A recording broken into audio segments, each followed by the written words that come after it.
வாழ்க்கையில் நீ எவ்வளவுதான் ஜெயித்தாலும், எவ்வளவுதான் வெற்றி பெற்றாலும், கடைசியில் வாழ்க்கையில் தோற்கத்தான் போகிறாய் மரணத்தால். ஆம் என் பிரியமே, கடைசியில் மரணத்திடம் தோற்கத்தான் போகிறாய். அதுவரை உனக்கு கிடைத்திருக்கும் இந்த பொக்கிஷமான வாழ்வை சந்தோஷமாகவும் மகிழ்ச்சிகரமாகவும் ஆனந்தமாகவும் வாழ்ந்துவிட்டு போகலாமே. ஏன் தேவையில்லாத பயம், கோபம், குழப்பம், பிரச்சினை சூழ்ந்த உன்முகம்? உன்னுடைய மனம் எப்பொழுதுமே நிம்மதியாக இருக்க வைத்துக்கொள்.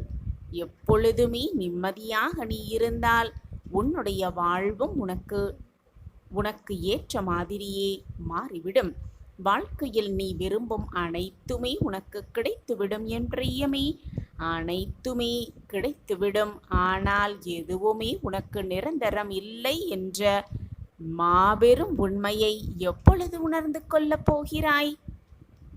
இன்று உன்னுடைய கையில் இருக்கும் ஒன்று நாளையும் உன்னிடம் இருக்கும் என்று உறுதியாக உன்னால் சொல்லிவிட முடியுமா? சொல்லிவிட முடியுமா என் பிரியமே? இன்று நீ செல்வ செழிப்பில் இருக்கிறாள் என்பதற்காக, அதற்காக உன்னை உயர்த்தி விட்டவர்களையும் உன்னை விட கீழே இருப்பவர்களையும் ஒருபோதும் காயப்படுத்த நினைக்காதே. காலம் உன்னை காயப்படுத்த நினைத்தால் உன்னால் வலிகளை தாங்கவே முடியாது. அந்த காயத்தின் வலிகள் உன் வாழ்நாள் முழுக்க ஆறவே ஆறாது.